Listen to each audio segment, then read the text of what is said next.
Si vous le comprenez mal, on ne sait jamais.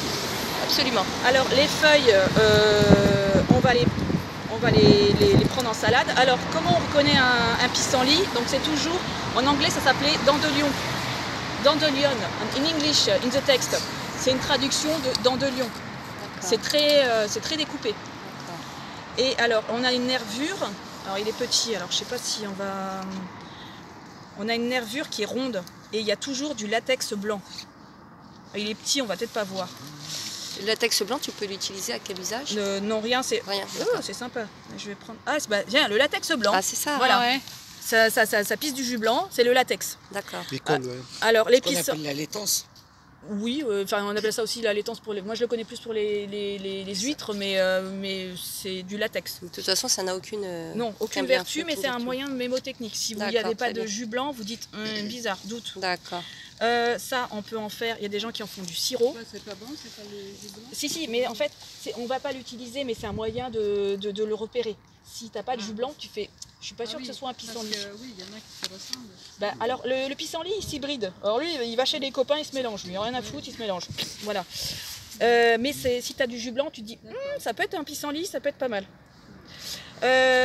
Donc ça, voilà. Tu disais que ça, tu pouvais faire un sirop. Il y a des gens qui font du sirop de ça. Vous allez trouver des recettes sur internet de la fleur. D'accord. Ensuite... séché ou normal comme ça? Bah là, faudrait... Ça, c'est la partie recette où je suis nulle. D'accord. Je te le dis d'emblée. J'ai vu ça sur un site, je te montrerai. Je suis une mauvaise cuisinière. Une dame a fait un sirop de pissenlit. Alors, les boutons, quand ils sont pas ouverts, pour les adeptes du lacto-fermenté, vous pouvez faire du lacto-fermenté. Ah ouais? Alors, savoir que le pour toi, Patricia. Bouton fermé alors? Oui. Parce que, alors, à savoir que le lacto-fermenté, une fois qu'on a réussi et que c'est stabilisé au bout de ces 3 semaines, c'est valable à vie. Donc, si vous avez une période de plantes qui poussent, comme, je sais pas, l'ail des ours, où il y a des gens, ils en sont tarés de l'ail des ours. Ah, c'est de l'ail des ours, j'adore. Ça pousse sur une petite période. Donc, eux, ils font du pesto, du lacto-fermenté, vas-y. Parce que ça pousse sur une petite période. Et ils en ont toute l'année. Le lacto-fermenté, ça peut être intéressant pour ça, pour garder des produits, des parties de plantes. Bon, le pissenlit, on a cette chance qu'il pousse sur toute l'année. Donc ça, c'est le The Warrior, ça c'est le truc à garder parce que toute l'année, on a du pissenlit. Donc, on peut le faire en salade, ça, avec les...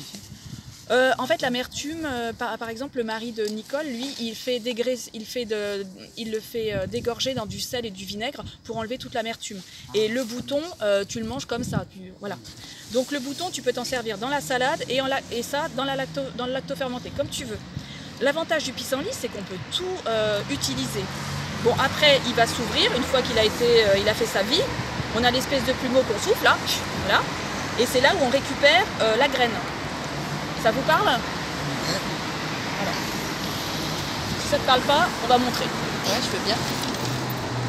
Parce que j'avais quelqu'un dans l'activité du lacto-fermenté qui cherchait des graines de pissenlit, mais je lui dis mais non. Quand tu as ton truc que tu as soufflé là. Ah oui. Voilà. Donc, j'en ai trouvé un, t'en trouves sur les bords des chemins, t'en as rien à foutre. Hein. D'accord. Voilà. Attends, on va fermer ça. Alors, vous voulez que je vous dise un truc qui est intéressant dessus? Attends, on va la laisser terminer, puis après je veux bien. Ouais, comme ça. Alors ça va voler. Ça, regarde. Oh, tu t'envoles, c'est magnifique. Bon, et ça trimballe la graine. Et là, ça va se pousser un peu plus loin. C'est génial. Donc ça, tu récupères et ça, tu plantes. Super. Tu plantes comme ça? Ouais. Et en fait, quand tu as des sachets de graines de salade, t'as pas les grettes là qui volent. T'as pas ça, mais tu as ça. La graine, quoi. Donc c'est pour ça, quand vous avez une plante qui monte en graines, n'hésitez pas à mettre un petit sachet comme un sachet infusion pour garder, parce que peut-être que la graine elle va tomber, c'est ça que vous allez récupérer. Oui. Moi il m'est arrivé avec de la lavande, du basilic aussi, la plante a été comme ça, et puis j'ai mis ça sur un papier, j'avais plein de petites taches noires. Je me dis mais c'est quoi ce bordel, c'est des animaux morts? Non, c'était des graines. D'accord. Et sur par exemple le basilic, c'est tout petit. Donc faut pas, si la plante elle est dans un endroit dégueulasse, c'est pas grave, j'ai envie de dire, parce que vous allez récupérer la graine, vous allez planter ça chez vous. Alors, si vous avez un très bon comestible, effectivement, il ne faut pas dans un endroit propice à la consommation tout de suite. Ça prendra peut-être du temps, mais si vous avez un jardin, vous mettez un petit piquet, genre j'ai planté ça, vous vous en foutez, vous plantez tout, si ça pousse tant mieux, si ça pousse pas, c'est pas grave. Moi aussi, j'ai fait un photo. Tu filmes tout le long comme ça. Et Georges oui, a une oui. information complémentaire. C'est quoi ta question, Georges?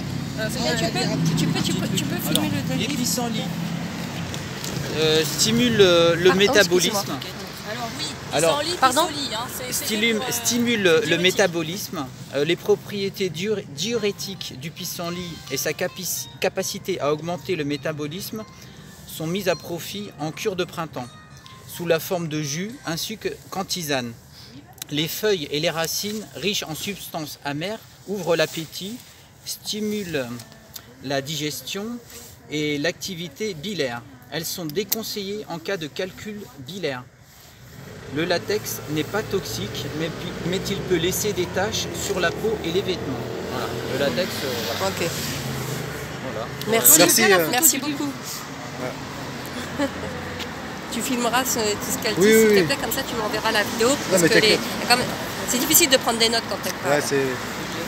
Après, il y a une petite recette là. Coller de boutons de pissenlit aux oignons. Oh, c'est génial.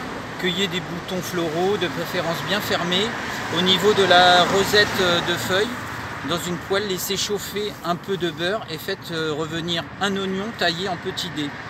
Ajoutez les boutons de pissenlit et faites-les sauter 5 minutes. Assaisonnez de sel, de poivre, de muscade, ail. Vous servez sans attendre. Ouais, Il est bien c'est ton sympa. bouquin, Voilà. dis donc, tu l'as trouvé où? Je vais bien photocopier derrière. acheté sur internet.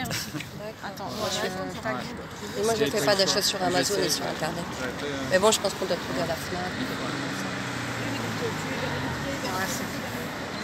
J'aurais dû éviter, mais celui-là, je dois l'avouer, je l'ai acheté sur Amazon. Non, mais attends, on va pas du tout entre nous. Là, je te donnerai la source. Ouais. C'est pas grave, tu veux bien. Pratique, ça va dans la poche et puis. Ah ouais, je veux bien. Tu les as avec toi, tes bouquins? J'en ai d'autres petits. Ah ouais, bah, ça sera Je ça. vous montrerai après. Ça va C'est faire une gentil. photo. Super. Je les ai déjà un peu survolés, mais je dis pas que... L'hiver au coin de la cheminée, tranquille. C'est vrai qu'il y a de quoi de faire avec les plantes sauvages. Hein.